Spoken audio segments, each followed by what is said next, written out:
Hi, I'm Emery Berger, a professor of computer science at the University of Massachusetts. Today, I'll be talking about a new profiler for Python called Scalene. As you know, when you have a performance problem or you just want your code to run faster, you reach for a profiler to help you identify problems and hopefully fix them. Listed here is a selection of some of the most popular profilers, including the ones that come with Python by default. In fact, there's such a proliferation of profilers that one of the profilers is actually called YAPI, which stands for Yet Another Python Profiler. So today I'll be talking about Scalene, which is another profiler, but one that's quite different from the others, so it's not really yet another profiler, as I hope you'll see. So one thing that you want out of a profiler is not too much runtime overhead. If you're profiling a program, it's because it's already too slow, so you don't want it to get that much slower. So let's see how all of these profilers stack up in terms of performance. To measure this, we're going to run them on a benchmark from the PyPerformance suite. On the y-axis of the graph, we have normalized execution time, which means we took the time running the profiler and divided it by how long it took to run the program without profiling. That means that the best case would be 1.0x, meaning no overhead. So some of the profilers do quite well with minimal overhead, 1.0 being as low as you can get, and these three profilers go up to no more than 1.5x, which is pretty good, which is why they're marked in green. Unfortunately, some of the other profilers are considerably slower. These are shown in yellow for caution. This includes the built-in C profile. And here the slowdowns range from 2x to almost 7x. This isn't great, obviously. You certainly wouldn't want to run in production with profiling on, and it's inconvenient that things are slowed down this much, but maybe it's not a deal breaker. On the other hand, some other profilers impose pretty drastic overheads, up to almost 40x, as you can see. To make this concrete and really feel the pain, imagine profiling a program that takes just 1 minute to run, but now it takes 40 minutes. For most people, this would be an unacceptably high overhead, which is why in the graph they're colored red for stop. But it gets even worse. So there is a profiler for memory called Memory Profiler, and Memory Profiler imposes overheads of almost 300x, which is pretty extreme, really an extraordinary amount of slowdown. Now, obviously, we should put kind of a big asterisk here by Memory Profiler, because after all these other profilers that I've shown before only profile CPU time, while Memory Profiler profiles memory. So maybe it makes sense for it to be more costly, and really a lot more costly. But as you'll see, this is not necessarily the case. It is possible to profile memory vastly more efficiently. So to make the rest of this discussion easier, we're going to move from a graph to a table, and then we'll rotate it so it's a little bit easier to read. And so now you may be asking yourself where Scalene fits in on this graph. And the answer is Scalene is pretty efficient. For this benchmark, it's just 20% slower than the original program. There are options that let Scalene impose even less overhead, but this talk is mostly about the full Scalene with its default options. And the full Scalene profiles CPU, it profiles memory, and it profiles GPU. And we'll talk about that more about that in detail soon. Now, profilers typically fall into one of two categories. They profile either by functions or by lines. So what this means is if you have a function level profile, yes, it still shows line numbers, but only the line numbers that correspond to the start of the function. Otherwise, the rest of the information is aggregated over the entire function, which is fine if you have lots of little functions that each don't do very much, and then the profiler says, hey, this function is taking a lot of time, maybe you should make it run faster.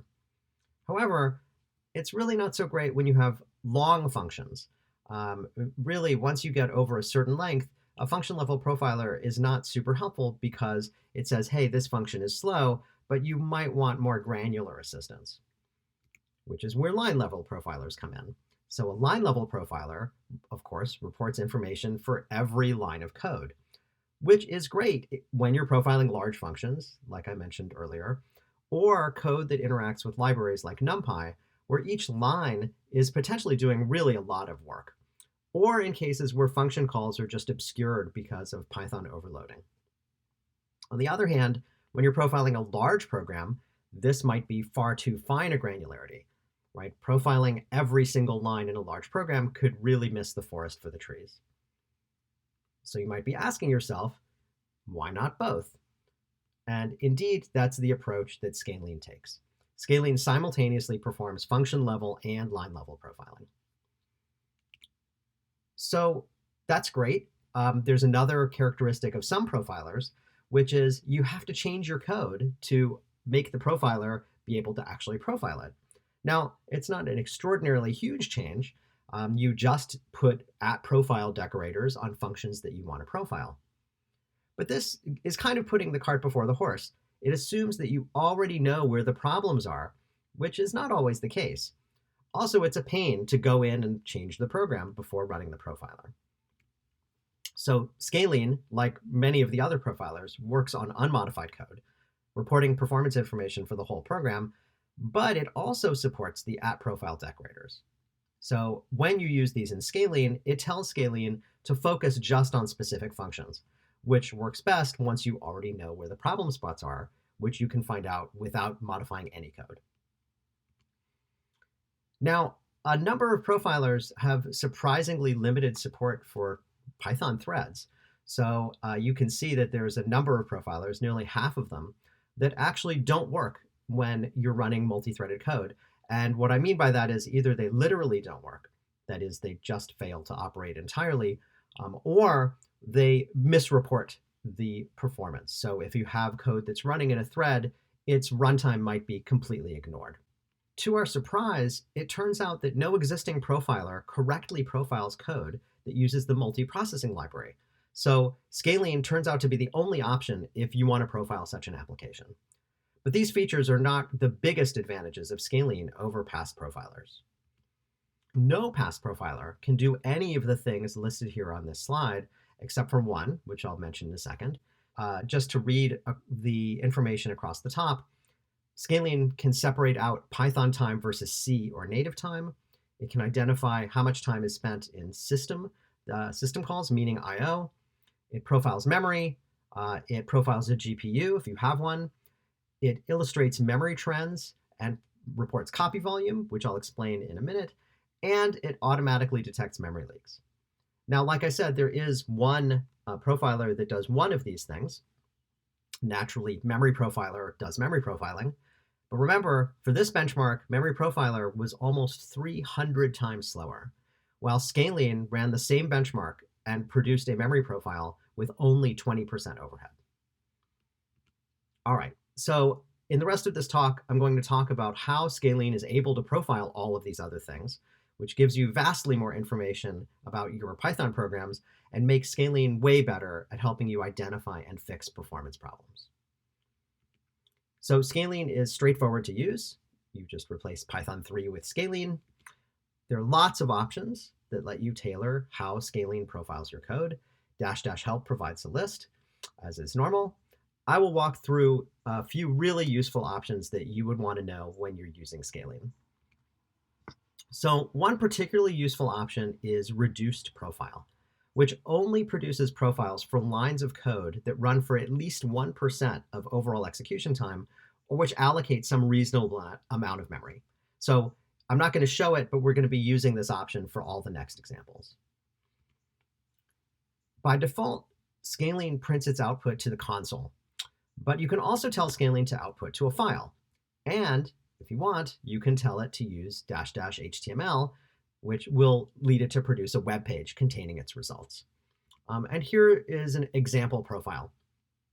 We'll dig into this in more detail in a minute, but the top part of the profile is the line level information with lines omitted when they have little contribution to runtime or memory consumption. And at the bottom, you get the function level profile, which Scalene reports for every single profile, all the aggregated information. It also provides a breakdown in descending order of the lines responsible for the most memory consumption. So you can look for things that might be consuming an inordinate amount of memory at a glance. Finally, briefly, Scalene also allows you to disable memory profiling and some other aspects of profiling that I'll talk about later by saying CPU only. This is a bit of a misnomer because if you have a GPU, Scalene will still do GPU profiling, but both of these are extremely efficient and effectively impose zero overhead. So when you go ahead and you run Scalene with CPU only, you can see that there's far fewer columns of information that are reported, and then you just focus on CPU time or potentially GPU time.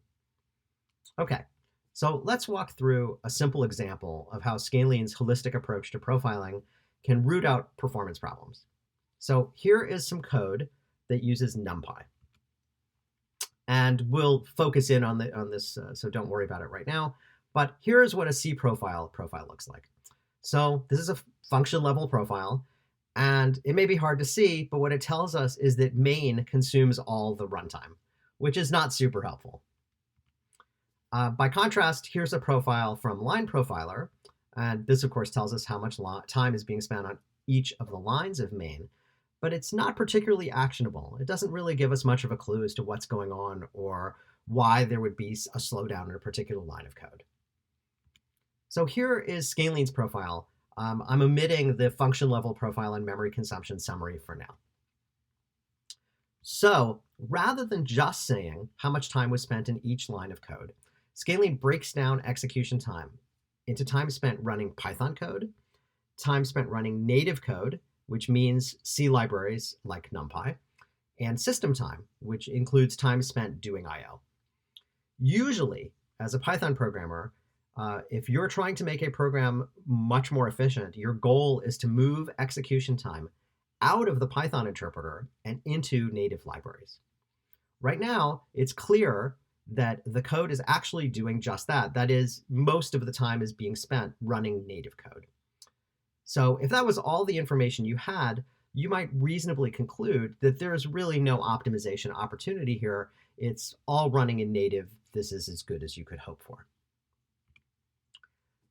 But Scalene provides more information. So in addition to CPU time, as has been mentioned, it produces memory profiles, like Memory Profiler, but it breaks down how much of the memory consumption was from Python and how much was native. And where it's blank, it means that all of the memory consumed was in native code.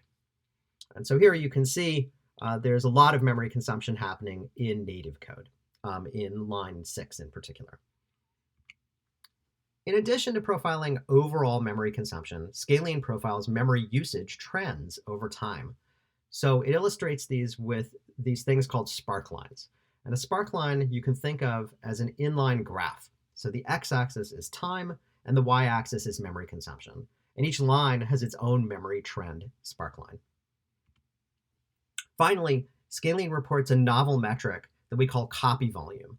And this is meant to capture several performance problems. So copying can be quite expensive, and it's often indicative of a problem, like accidentally converting between native and Python data structures. And as I mentioned before, Scalene also reports GPU time, but we didn't run this on a GPU, so that would all be, there would be no reports. And in this case, regardless, NumPy doesn't use the GPU, so it's immaterial. All right, so let's dig in. Let's look at this line 6, which seems to be where all the action is happening. This one line is responsible for 34% of execution time. It's all in native code, which, like I said, does not necessarily make it a good candidate for optimization. But the native code is also allocating a lot of memory. Again, that maybe seems reasonable. It's really a lot. It's 87% of all memory activity. But the memory trend is interesting. It exhibits this sawtooth pattern. It goes up and it goes down. And this indicates that it allocated a big chunk of memory, allocated what looks at a glance to be the same amount of memory, which it is, and then freed it. So this is a big clue, and this is confirmed by the copy volume number. The copy volume indicates that there's a ton of copying happening. So what's going on? So if we look at this code, np.array is a numpy library call that converts its argument into a numpy array, which really means a native C or Fortran array. But in this case, the argument, which is the return value of np.random.uniform, is already a numpy array. And unfortunately, by default, np.array makes a copy of its input. And in this case, that copy is entirely unnecessary. So we can easily speed up this program quite drastically. So what we're going to do is we're going to change this one line of code slightly. On the bottom, we have the optimized version. And if you look, you can see that the only difference between these two versions is that we got rid of the redundant np.array call. And we can immediately see that this has the desired result. CPU time has dropped because we're no longer copying as much. But more importantly, the sawtooth pattern in the memory trend is now gone, and the copy volume has gone to 0. So our modification worked. We can, of course, verify by testing that we get the same results. This one change that Scalene effectively directly led us to dropped peak memory usage from 1.6 gigabytes to about 900 megs. And not only did it reduce maximum memory consumption almost by half, but it also cut 15% off total execution time. So not bad for a day's work. So in the rest of the talk, I'm just going to talk about some technical challenges on how Scalene achieves its precision and unprecedented level of detail while maintaining low overhead. And one of the most pernicious challenges is how Python handles signals. Scalene relies on signals to track many aspects of performance. Whenever a timer goes off, Scalene looks to see what line of code is currently executing, and it also measures the load on the GPU. And over time, this very accurately predicts which lines of code are consuming the most time. Now, the way that delivery works in Python is that if you're running Python code, the delivery of signals happens promptly. So if you say, I want a timer interrupt to go off every 0.01 seconds, it pretty much will happen every 0.01 seconds when you're running Python bytecodes, most of the time, because Python delivers signals right after it executes one bytecode in its interpreter. However, if you are running native code, so if one of these bytecodes actually is a call to a native function, like a numpy call, for example, the whole execution time will have no signals delivered until Python regains control. So in effect, it's as if, from the perspective of a sampling profiler, that no time elapsed whatsoever. If Scalene just relied on timer signals alone, it would misreport where programs are spending their time. This would really degrade the quality of information from the perspective of a Scalene user. To combat this, Scalene uses an algorithm that infers how much time was spent in native code. It does this by checking the current time, and here we're looking at the so-called virtual clock, that is to say, the time spent when the process is actually scheduled for execution, and it checks the current time according to that clock. Then, when it gets another signal, it checks again to see what the time was. And it turns out that you can then actually accurately say how much time was spent in Python and how much time was spent in native code. Intuitively, this makes sense. If the program was delayed beyond the expected interval, so the interval was, say, 0.01 seconds, and it took 10 seconds, we kind of know where those 10 seconds minus 0.01 seconds went. They went to C code. And so there's a little formula here that we can show leads to an accurate prediction of the amount of time spent in Python code and in C code. And I'll show you this in just a second. In addition, we can rely on the same insight to separate out system time from total execution time. So here, Scalene records the actual wall clock time, which includes any time spent on the CPU or sleeping because of I/O. And this lets Scalene compute how much time was spent in system time for each line of code. So here I have an example that demonstrates Scalene's ability to tease apart native code execution time and Python time. This particular program is designed to spend 0.7 seconds in a native extension that we wrote specifically for this purpose, and 0.3 seconds inside of Python. And Scalene accurately determines that the Python code is consuming roughly 30% of the execution time, and the C code roughly 70% of the time. This, despite the fact that the sampling is not being delivered, right? The timer signals are not being delivered during the entire time the C code is running. It's quite accurate. The error here is just 1%. So we're going to look at two more features of Scalene quickly. One is GPU profiling. Here is an image of Scalene running in a Jupyter notebook on a system that has GPUs. So Scalene does not yet do full profiling on Jupyter notebooks, but we're working on it. It does CPU profiling and GPU profiling, but not the memory profiling. So to profile a program with Scalene, as usual, you pip install it, and then in a Jupyter notebook, you load it with %loadxt, and then you finally run it with %scrun. And here's what a profile looks like. If Scalene detects that there is an NVIDIA GPU on the system, it will automatically do GPU profiling. And you can see the results here. This is on a program that uses PyTorch, which does take advantage of available GPUs if you tell it to. And you can see, in addition to profiling Python, native, and system time, Scalene is now showing in the final column right before the source code, GPU time, also as a %. And Scalene implements GPU profiling using the timer-driven sampling just as with the CPU time. It measures the load on the GPU and attributes it to the currently running line of code. And over time, again, this delivers a precise and accurate reporting of the time spent. So now let's talk finally about how Scalene performs automatic memory leak detection. And at a high level, imagine that for every line, every time a line of Python code allocates some memory, we say that it got heads on a coin flip. And every time that that memory is freed, we call it tails.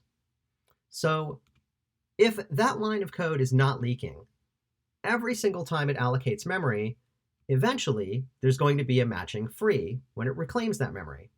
And so over time, you'll get a bunch of heads and a bunch of tails, and if they balance out, then we can conclude quite reasonably that there is no memory leak.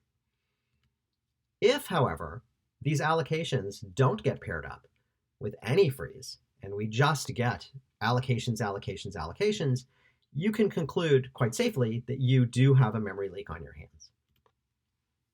So tracking this for every single allocation performed by Python or a native library, and then associating it with every line of code, and then checking every free to see which things were allocated would be very, very costly. So instead, as usual, Scalene does this via sampling. So Scalene randomly chooses allocations to track. It records the address of the allocated object, and then on every free, it does a quick comparison to see if that same object was just freed. If, over and over again, allocated objects are not freed, then we can conclude that the line is leaking memory. So conceptually, Scalene assumes that all lines of code start with an equal number of allocations and frees, right? 1 heads and 1 tails, meaning no leaks. It then gradually builds up information as the program is running, sampling allocations and recording whether they were freed. And over time, we will see a pattern that will start to emerge. And after we have enough data, we can conclude when the allocations are roughly balanced, there's no leak, and when they're quite unbalanced, it indicates a leak. And when Scalene concludes with high probability that there is a leak, it reports the probability and the volume in megabytes per second, which indicates how serious the leak is, which lets you as the programmer focus your effort on the leaks that really matter. So in conclusion, I hope I've convinced you that Scalene is not yet another profiler. It's a very different profiler. It's precise, providing unprecedented levels of detail for CPU time, while simultaneously profiling memory, GPU utilization, copy volume, and identifying leaks. It's reasonably fast, it's accurate, correctly attributing time for code that uses threads or multiprocessing. And finally, it's easy to install. It works on Linux, Mac, and Jupyter notebooks. We look forward to feedback and success stories, of course, on using Scalene to identify and fix performance problems in your code. And thank you for your attention.